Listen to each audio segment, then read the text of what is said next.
Welcome everyone to the Circle of Life Coalition's morning presentation that we have monthly, the first Thursday of every month.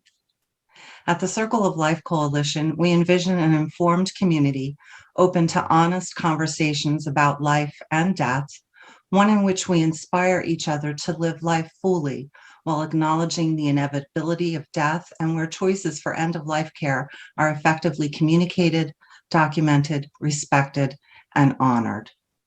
We're so glad that you can join us today. Before we start, there's a couple of housekeeping points that I want to make sure that we touch upon. This is a recorded presentation, and it will be found on our website at circleoflifecoalition.org, where you can also donate to our fine organization. It will also be posted on Facebook by the end of the week. Also, we encourage you to mute your microphones so that there's no background noises that interfere with our recording. We're going to start today also with a reflection, and it's from the field of compassionuk.org. I believe that tears are a gift because they help us live without any facade. We're seldom more real and truthful than in the moments when our tears flow. Those who can cry live more intensively. Those who can cry stand in the middle of life. They stand in the middle of their own pain, in the middle of their own happiness. However, the uncried tears, they lie deep. Those who swallow their own tears do not do themselves any favors. This is a good piece of advice that is even handed out by healthcare professionals. However, if I need to cry my eyes out, I need something more than the good advice that crying is healthy. I need someone who sympathizes and who does not find my tears embarrassing, someone who I can cry in front of. Those who go out weeping, carrying seed to sow, will return with songs of joy, carrying sheaves with them. I hope that all of you have someone that you can cry with and understands your pain when you have it and your happiness when you have that too. We are very fortunate today to have with us Mr. Doherty from Glass Tears, who is our sponsor for a presentation, who helps keep the lights on, so to speak. And he will talk to us about his wonderful business and his poetry. Mr. Doherty. Hey, thank you very much. That reading that you did was a perfect segue into Glass Tears, so I appreciate that very much. We are Glass Tears Incorporated. We're a unique sympathy gift company. And we started in 2004 with our very first glass tear and poem. And the glass tear and poem were my idea because I've been involved in grief support for the past 25 years. And I was always frustrated by the fact that when I would give flowers, they would be gone in no time. And I feel that, grief support is often the same thing. Flowers show up, the grief support shows up, and in no time, the grief support seems to die away, and the people that are grieving are just left there on their own. So there was a lot of thought went into the Glass Tears Incorporated, but we started in 2004, and since 2004 we have basically put a glass tear on every continent except Antarctica. So if any of you are going to Antarctica, I will give you a tear free just to be able to say that we have one there. But they've traveled all around the world. And Glass Tears is really the marriage of two art forms, and that is poetry and glass art. I'm the poet. I'm the one that writes all of the poetry for Glass Tears, and I've written over 600 poems in the last 17 years for our Glass Tears poetry. So if there's any special poems that you might want or looking for or need to send out as part of the sympathy gift, contact me, because I've probably written a poem for it. Since I wrote my first poem in 2004, I've continually gotten requests saying, do you have a poem for, the loss of a grandfather, or for the loss of a adopted father, or, every type of specialty loss that there is. So I've written a lot of custom poems over the years, and all of our teardrops are individually handcrafted, and each one's unique. Just like loss is unique, each one of our glass tears is unique. They have the same basic form, and I'll hold this up. I don't know if you can see this, but this is our traditional glass tear. You can see it the size of it based on my hand, and they're very simple. They're all clear. They're all this general shape that we have, And we've been asked about making different colors, and we've kind of shied away from that because it just gets too complicated. And so we choose not to do that. The traditional glass tears gift set, the glass tear comes in a glass tears box. You know, the tear I showed you is in a box. It also comes with a pack of glass tears tissues. So this pack actually is a tissue pack that comes with it. And then there's the poem that I write comes on printed on vellum, and this is a sample of the grandfather's tear poem that I've written. So I will print out one of these poems on vellum, and also it goes in a 5x7 card jacket. So when people order our glass teardrops, they often want to include the poem that they've selected, but they also want to send a personal note. So when you're ordering on our Glass Tears website, you can put the note down, and then I print that note in hand script along with the poem, and that goes in the card jacket, and everything comes in this bag, the Glass Tears bag. So that's really our basic Glass Tears gift set. Gift set sells for $40, and it's very competitive when you're looking at the cost of flowers, especially considering that it's going to last a long time. And I know from doing this for 17 years, very often when I'm out in the community, someone will see me or hear me talk about glass tears, and they'll say, "Oh, I got one of the glass tears from the nursing home when my mother died," or "I got one from the funeral home that gave us one," or my next door neighbor gave one. And Glass Tears has never advertised anywhere in the last 17 years. We don't advertise at all. People that get our tears give our tears, so it's really a self-perpetuating business. So that works well. So our website is www.glasstears.com if you're interested in our product. And if you put in the promo code FRIEND, that'll give you a 10% discount, which will cut off the cost of some of the cost of the year. So it's only $36 instead of $40. And then there's tax and shipping that goes along with that. And so we ship directly from there, or we can ship the products to you and you can hand deliver them. Many people try to get this glass tear to people before the funeral when this happens. And my recommendation is to wait until the funeral is over and things calm down a little bit to deliver it. And if you can deliver it personally, that is really a nice touch to be able to give it. But, if it's someone across the country, we do ship directly.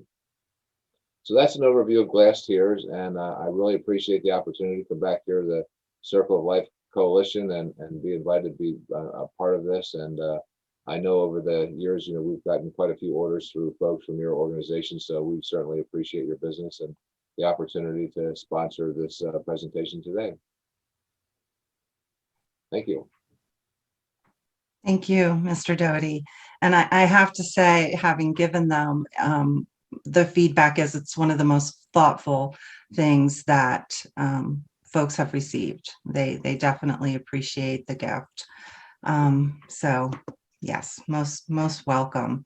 And we have placed your website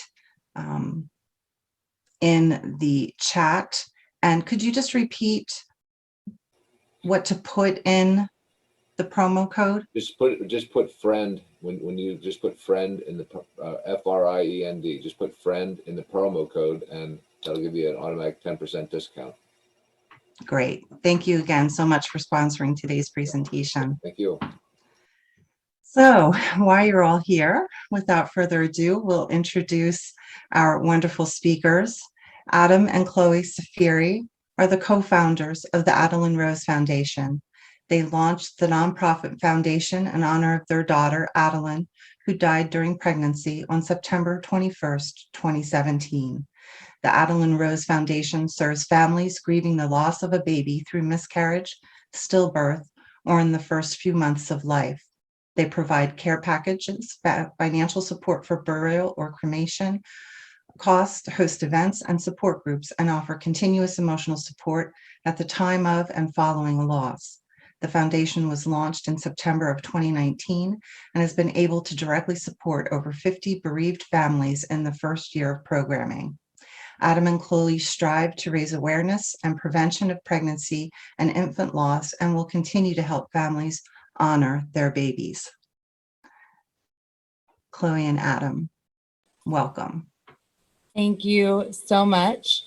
I hope everyone can hear us okay. Thank you so much to the Circle of Life Coalition for inviting us and for thinking of us and for reaching out and being willing to raise awareness and talk about pregnancy and infant loss.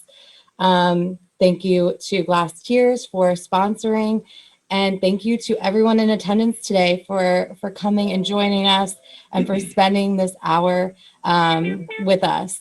We are the co-founders of the Adeline Rose Foundation. My name is Chloe Ciferri, and I am Addie's mom.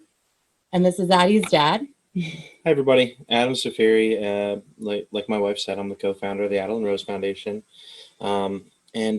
I just wanted to take a second before we really dove into this for a little bit of reflection. If anybody on this has personally experienced pregnancy and infant loss, or you know somebody who has, whether that's a coworker or an acquaintance or a friend or a family member, chances are a lot of you know somebody. And that is because the statistics are pretty staggering. 1 in 4 pregnancies end in a loss. 1 in every 100 births ends in a stillbirth. And 5 out of every 1,000 live births will unfortunately not make it through the first year of life. Yeah, these statistics, they are real and they are true and they're hard to hear, but they're important.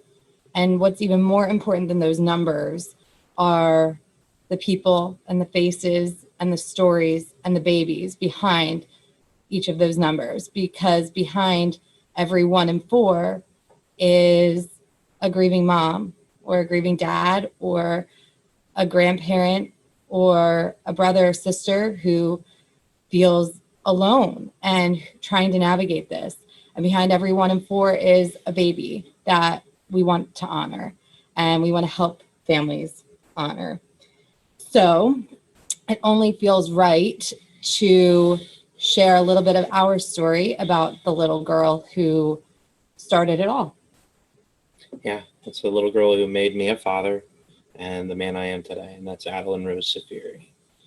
I'm just going to dive into when we found out we were going to have a baby, and that was early summer of 2017. I remember it very vividly. I was at work, and Chloe was sending me wacky text messages of a pregnancy test. Like, does this look positive to you? I'm at work. I'm like, am I having a baby? What is she talking about? She's like, oh, never mind. That was my sister's. I'm with her.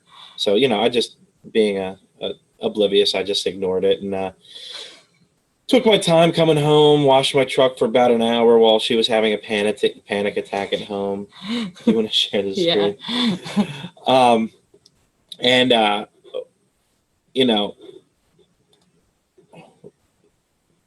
When I got home, she didn't even let me get up the steps before she ran down and rushed me upstairs and showed me a big #1 dad trophy filled with all of the pregnancy tests that she had taken that day. And man, it was such an amazing moment. We loved that baby from the moment we knew we were going to have her. And it was amazing. I remember the feeling. I remember it. You guys can see that picture. That was the first outfit I bought for her at Toys R Us when that was still around. Babies Are Us. Yeah, Babies Are Us. And, it was just so amazing. And sometimes I miss that. And I've seen what is on the other side. Unfortunately, sometimes I miss being naive like I was then. So we're going to fast forward about 18 weeks. Chloe hadn't been feeling well, and she had a low-grade fever and was having some flu-like symptoms. I told her, I remember leaving for work and just telling her, if you spike one more fever, I'm taking you right to the ER. And we ended up in the hospital that day. And, we were in the ER and they checked the baby. And Addie was doing great. She had a strong heartbeat. And at that point, everything was going to be fine. They admitted her in for some extra testing, and it was pretty easy, just some blood work and just being in the hospital. And then the next day, at Chloe's request, the nurse came in to check for Addie's heartbeat. And I don't know if you guys know what a fetal Doppler is. It's a little Doppler that goes on the belly, and you can hear the baby's heartbeat. And the nurse looked for about 3 minutes, and I could see a little bit of, panic on her face. And I remember feeling that pit in my stomach and just looking at Chloe and just knowing that something was not right. And she said, don't worry. She ran out of the room and grabbed the doctor. And I remember the doctor brought the ultrasound in. And one thing I don't tell a lot of people is that an image that was burned in my memory for months afterwards was the ultrasound picture of our lifeless baby. And the words that haunt so many parents are, "I'm sorry, but your baby has no heartbeat." Unfortunately, too many families have to hear that. Excuse me. So Chloe and I did not know what to do. We held each other and we grieved a little that night. The perfect life that we had pictured for our family of 3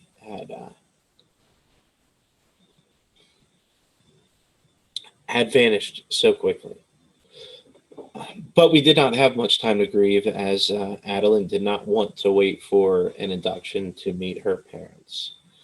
Just a day and a half after taking Chloe to the ER, Chloe gave birth to Adeline on the morning of September 21st, 2017. I wish I could look back on this day and say that that I had no regrets. But that's not the case. We were new parents. We had never been parents, and we didn't know what to do. We didn't know if we wanted to hold our baby. We didn't know that we needed pictures of our baby. But we had an excellent team of nurses that knew what we wanted, even though we didn't. And they told us to take the pictures. They told us to hold our baby. And they put a box together of all the material possessions that proved my daughter existed. And we were able to walk out of the hospital. We didn't have a baby, but what we did have was some items that our daughter had touched, and I hold that very dear to myself now, and I know Chloe does as well.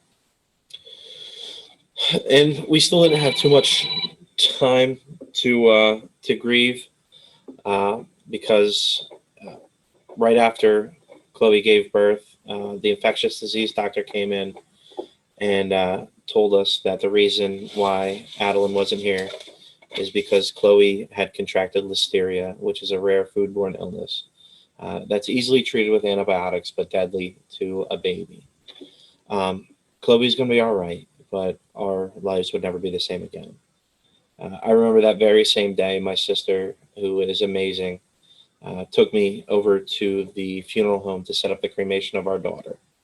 And I remember it cost roughly $300 for the cremation. And, even though we could have paid for it, my sister said, there's no way I'm letting you. I'm going to do this for my niece. And that really touched me, and it stayed with me. I went back to the room and where Chloe was, the hospital room. And I remember pushing the little couch up to the hospital bed and just holding her. And we cried that night, all night, and we held each other and we talked. And we promised each other that we'd never let this tear us apart and that we would be a stronger couple because of it. I told her how wrong it felt to have to pay for our daughter to be cremated. And I told her that day that one day we were going to make sure that people didn't have to worry about it. Right there in that hospital bed, pushed up against with the couch pushed up against it, was where the Adel and Rose Foundation was born. And I choose to tell this story not just for myself, but for all the families grieving the loss of a child. It's for all the fathers trying to be strong when all they want to do is cry. For all the mothers who are rushed back after work after the loss of a baby because they don't technically have a baby to care for. We do it because we want to say loud and clear to all families that you are not alone and there's a community here for you. On the day that we lost Adeline, on the day that Adeline was born still, the Adel and Rose Foundation was born. We had took some time after we lost Adeline to grieve. We had our rainbow baby, Enzo James, the same month, a year later, as we lost Adeline. And we also became foster parents. And after that first year of a lot going on, a lot happening, a lot of healing, we decided to put that dream and that conversation that we had the night of Adeline's death and create the Adel and Rose Foundation. So in September of 2019, we launched the foundation and we were able to start serving families in January of 2020. And I believe the first family that we ever connected with is here with us today. And I know that they won't mind us sharing this, but their daughter's name was Adeline as well. The first family that we ever met that ever contacted us. The first family we were able to meet and support, and they have ended up supporting us as well. Both of our daughters' names are Adeline, and that was the first family. And now we have served over 50 families today. And we serve families who have lost a child through miscarriage, through stillbirth, or through infancy. We have assisted families that have had their babies die at any time during pregnancy, and also from SIDS or from other complications after they were born alive.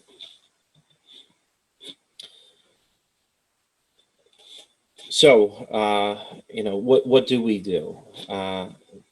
We help these families. Our number one mission, as we mentioned, is helping them pay for burial and cremation costs. And that's because we truly believe that families shouldn't have to worry about it. A lot of these families are young. They're just starting their lives. They're not prepared for a sudden financial hit. And, a lot of them stress about it, and we want to take a little bit of that pain away and allow them to grieve. Mm-hmm.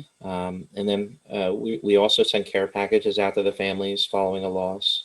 If they have other children at home, we add some items in there to help them better cope with the loss of their sibling.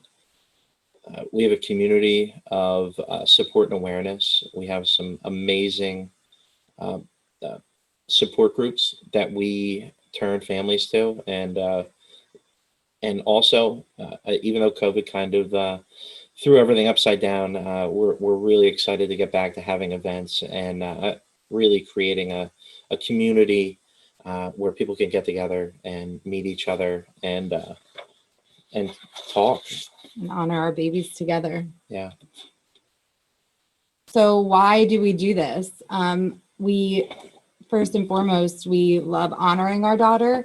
Something that we talk to a lot of parents about is that even after your child dies, you are still a parent. You will always be a parent. And there are definitely ways that you can continue to parent them in a sense and honor their memory and keep their memory alive and spread some light in their honor.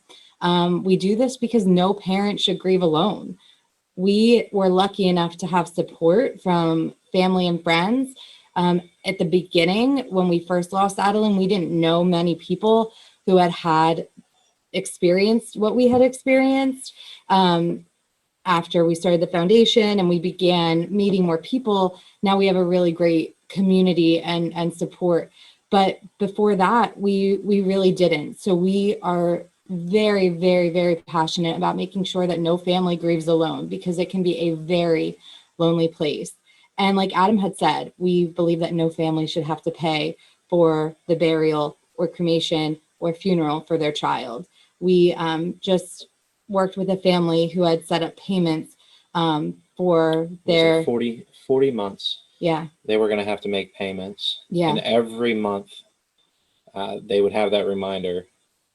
And not that you ever forget. Not that you forget, but to, I mean, it's gotta hurt. And the amazing thing is we just paid the headstone off in full before they even made their first payment. Yeah, we were able to raise enough money and enough funds from so many amazing donors and our supporters, and we call everyone our family, the Adeline Rose Foundation family. We were able to rally together and get enough donations so that that family didn't have to pay one payment, because no one should do this alone. So to the people here today who are part of the 1 in 4, we have a quick message, and that's that your baby matters, your grief matters, you matter, and you are not alone. And if you're new to a loss, something I tell a lot of families when I speak to them is that, it is hard. And when you first lose a child, it feels like it feels hopeless. But that feeling, it does get easier. Although you'll never get over the loss of a child, what you can do is move forward. You can move forward. You're never going to be the same person, but you can move forward and grieve. Yeah, and I remember in the beginning when we had first lost Adeline, we didn't really know many people personally who had experienced a stillborn or infant death, but the internet has a lot of resources, and there are a lot of people that are willing to share. And I remember just going on Facebook and Instagram and searching for people like me and seeing that there was hope, that they had photos that they were smiling, and even though they still shared their struggle, that there was hope that things would get better day by day. And sometimes some days are harder than others. Even now, 3 years after Adeline has died, a song will come on, or someone will say something, and it's not necessarily, I can compose myself, but it will always, always hurt, and it will always, she'll always be with us. So that grief will always be with us. Yeah, one thing that I noticed after our loss is that a lot of people that you had no idea had a loss kind of came out, and they would whisper to you like, I know how you're feeling, and that really helped us a lot to know that even though we didn't think we knew a lot of people, unfortunately we did, and that is the reason why we don't want people to suffer silently. When you talk about it, you offer it even if you're not offering any specific support, it still helps. Mm-hmm.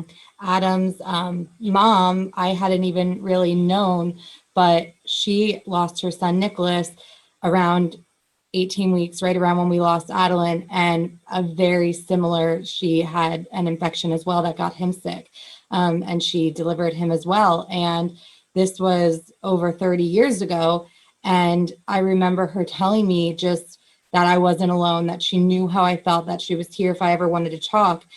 And then later, about 2 years ago when we started launching this foundation, she had just said how she had suffered so silently because her peers, and when she had lost Nicholas, people didn't talk about it back then, and how lonely she felt and how important she felt this foundation was.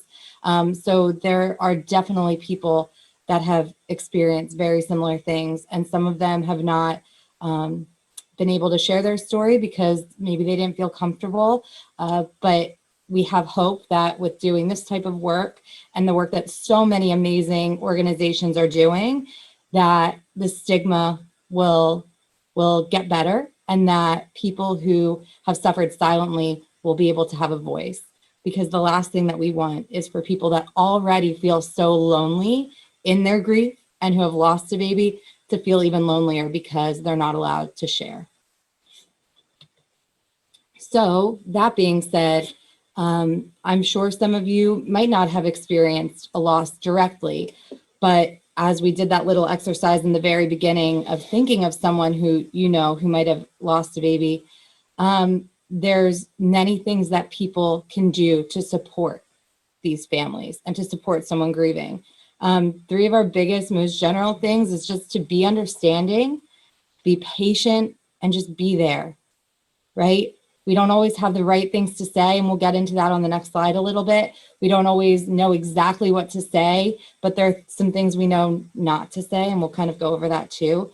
But just being there and continuing to be there is so, so important. Understanding where this family is coming from, understanding that even though their baby might not have taken a breath, that is still their baby, that is still their child. And they might not have cried when they were born, and they might not have been alive at birth, but that baby matters to them. It should matter to you, and that they're grieving a death of their baby. So just to be understanding and to be patient. Yeah, and one thing, there is no right or wrong way to grieve. When I was speaking earlier, I said that we had, I wish I had no regrets on the day that our daughter was born. And I don't know that this is really a regret, but it's something that was interesting. We didn't know if we were able to have our family back to see our daughter. And even though I think some of my family really wanted to, nobody ever said otherwise. You know, I think it would hurt more if they did. And I'm so happy that they were understanding of us. And, you know, if you know somebody who may be grieving the loss of their baby, there is no right or wrong way. Just support their decisions. Mm-hmm. And be there for them. So a lot of questions that we get, maybe something that you've thought about, is what should I say? What shouldn't I say? What should I do? What shouldn't I do? Right? I think when anyone loses anyone, that's the first thing that we think of, right? Because we want to take the pain away for people. We want to help.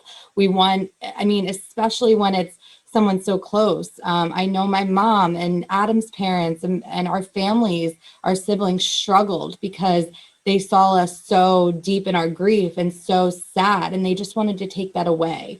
So this is the first thing we kind of think about. But what you should know is that, unfortunately, there is really nothing that you can do to take away the pain, right? Nothing that anyone can do will bring our daughter back. Nothing anyone can say will make the trauma that we have from delivering our daughter still will take that away.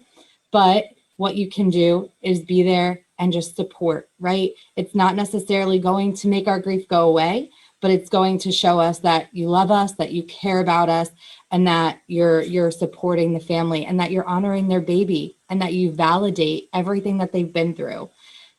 As far as what you should and shouldn't say, a lot of people want some more tactical and tangible advice. So here are a few different things that we would suggest. And again, everyone grieves differently, but we've attended a lot of different support groups and have spoke with a lot of pregnancy and infant loss families. And there's some things that kind of everyone kind of says hurt them. So these are our advice to try to stay away from saying anything about them being so young and that they can try again. it just invalidates what they're going through.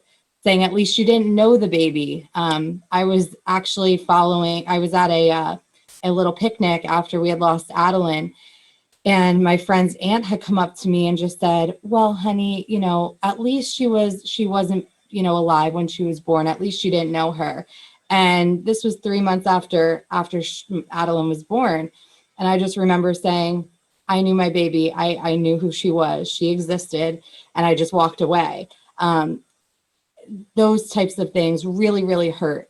And, even if here, all of you listening to this, even if you know these things, pass this along. If you have a friend or a coworker who maybe just has someone that they know that experienced a loss, education and telling people these things so we can kind of help comfort and not hurt so much. Yeah, I think the thing is that none of the people that said the things that hurt us were trying to hurt No. us. So that's why it's important to put it out there. It does hurt. Maybe it's just they were lucky enough to not have to go through it. Mm-hmm. That they're lucky enough to know that it doesn't hurt. So try these things instead. Just say, I'm so sorry. I'm here for you. I love it. Everybody lightens up when you ask what their baby's name was. They want to acknowledge they were here.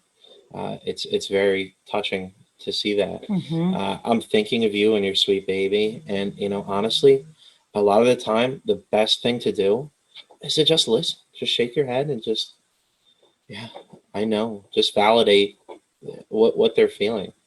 Yeah, my mom actually had one day just come to me, and she had tears in her eyes talking about Addie. And I've spoke with a lot of parents of like their son or daughter has lost a baby, and I tell them, they're like, I'm trying to be strong. I'm trying to be strong for them. And I said, everyone's different, but one of the things that helped me so much was actually seeing my siblings, my parents, my loved ones be upset, be sad. And I was okay with that personally, because it just, again, validated my grief. It made me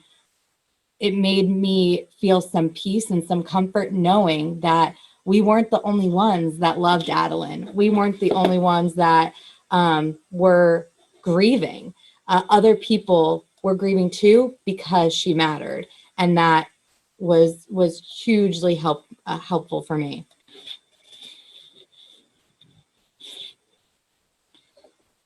Yeah, to everybody here today, whether you've lost a baby or you lose a baby in the future, or somebody who has, we are here for you.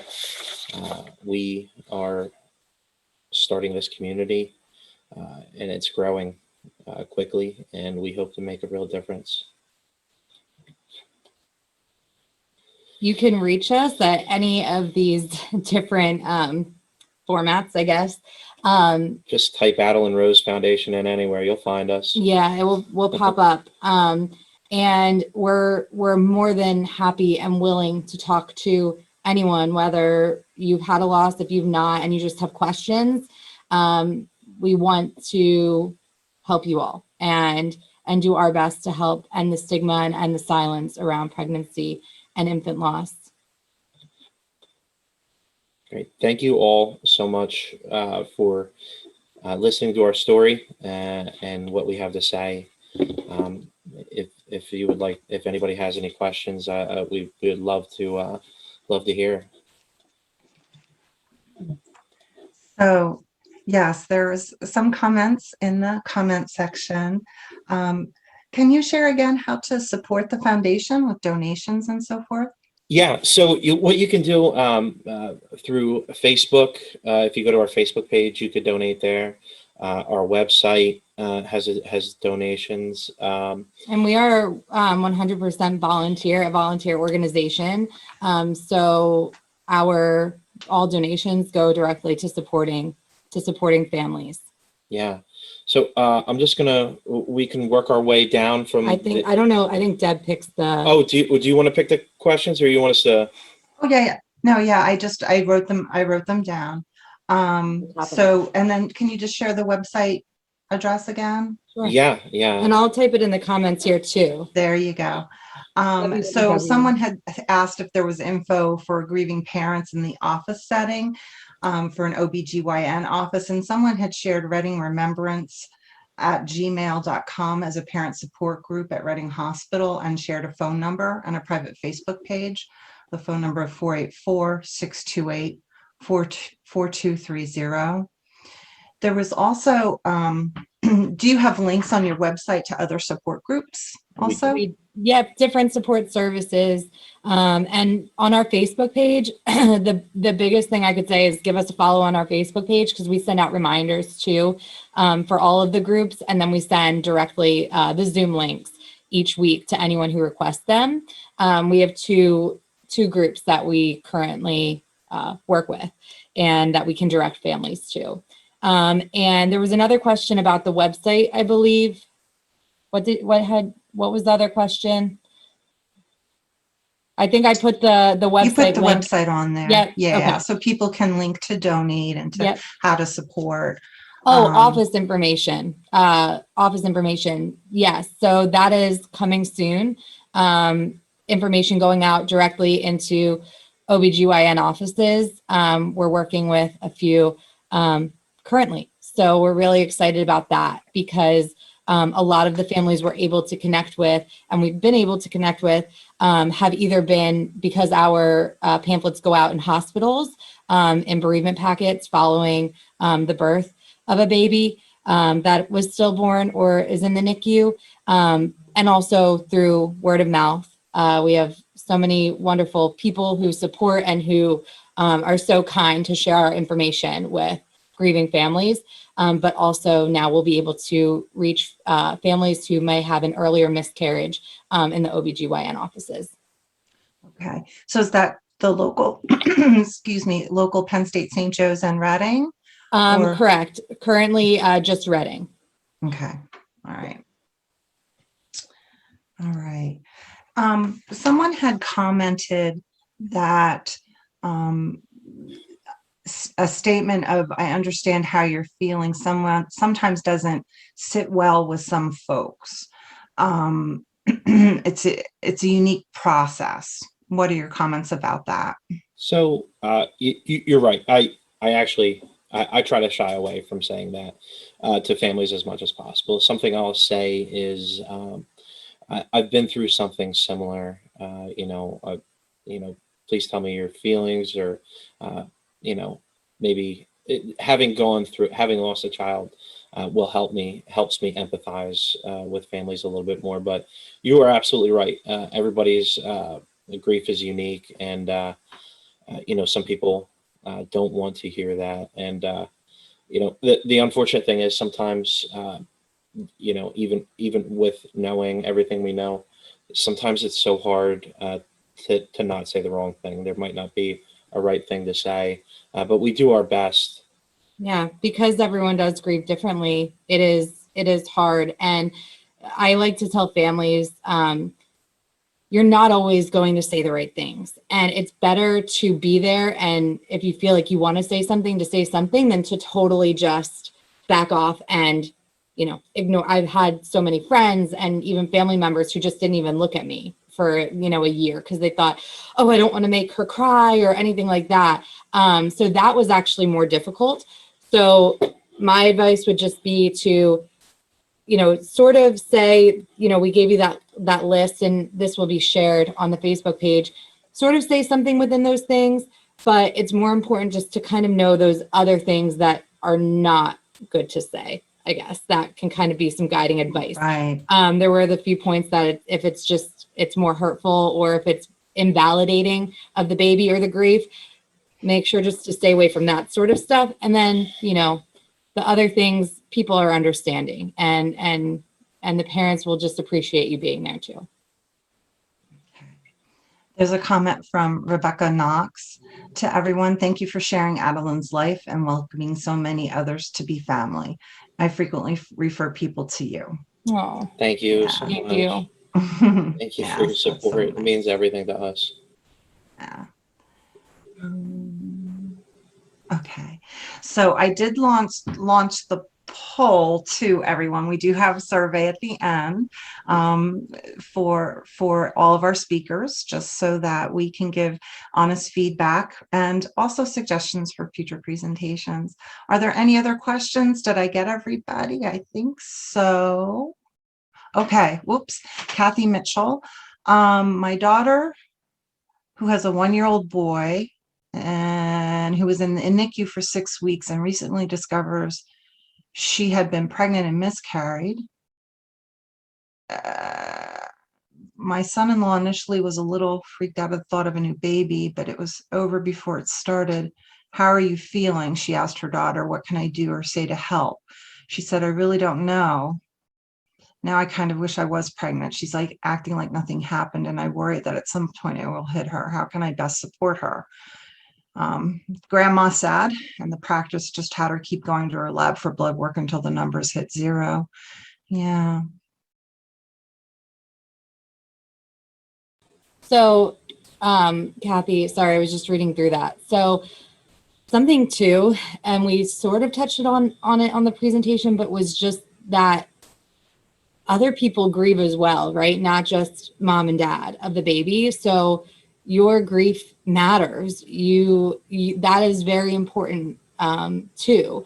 And I know my parents and my siblings, they were excited for their grandbaby. They were excited for their niece.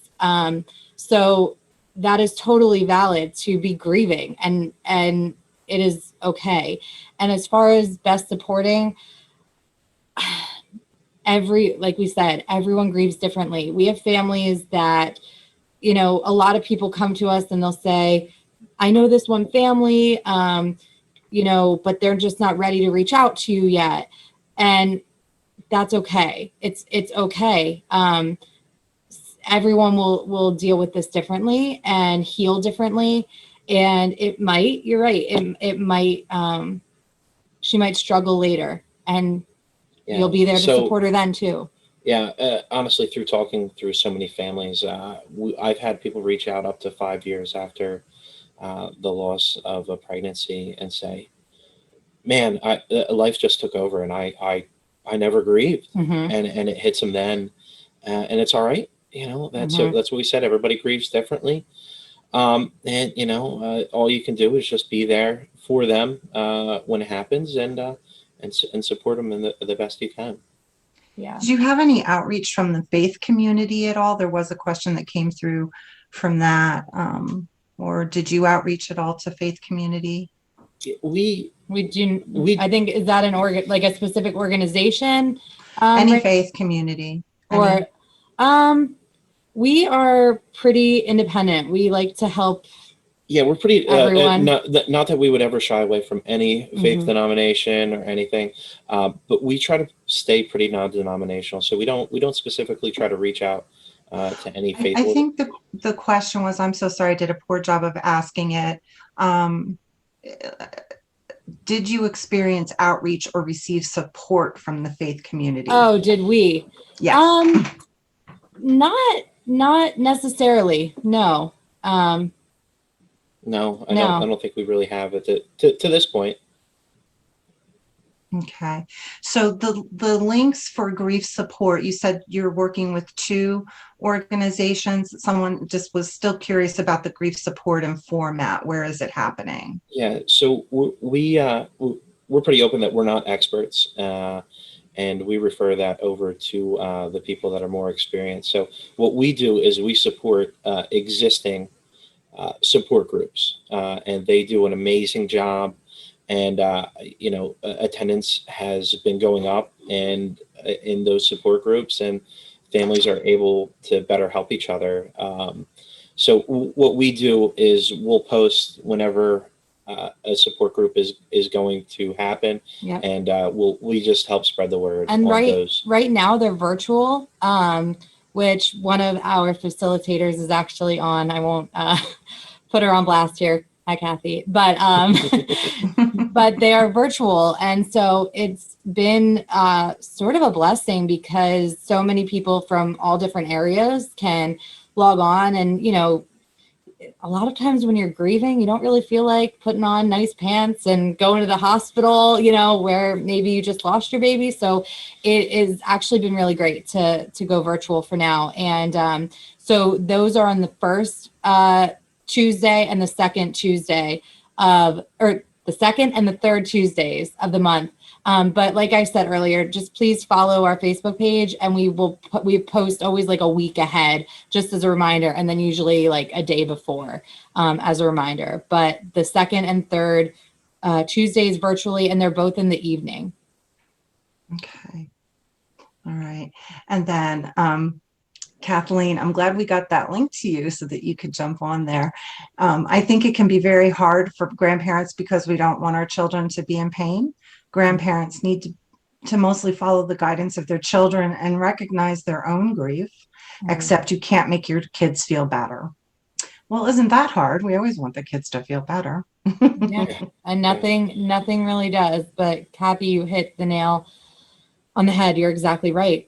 You're exactly right. Recognize your own grief, because like we had said, Everybody grieves, not just the parents. yeah. And everyone, you go through it. You grieve so much. You grieve what you were hoping would be, maybe taking your grandchild to the park or helping out. I know many parents have their parents who are planning on watching the baby when they're born. There's a lot of grief for everyone, and it's important to recognize your own grief. And it's great if you would like to talk to someone about it or go to counseling. We're really trying to end that stigma as well, that it's okay to reach out and get support and get help, whether you're the parent who lost a baby or someone else. Yeah, and one thing I don't know that we touched on, I just want to add there, when you lose a baby, the things that people say that could hurt, where, at least you didn't know the baby. But as a parent, you've dreamed an entire life for your child.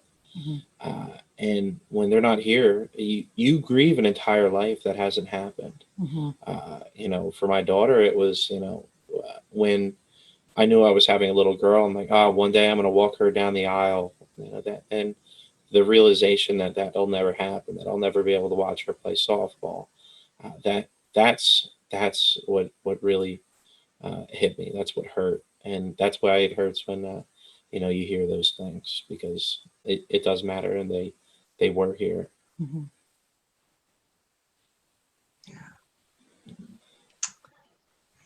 Yes, most definitely. From you 14941.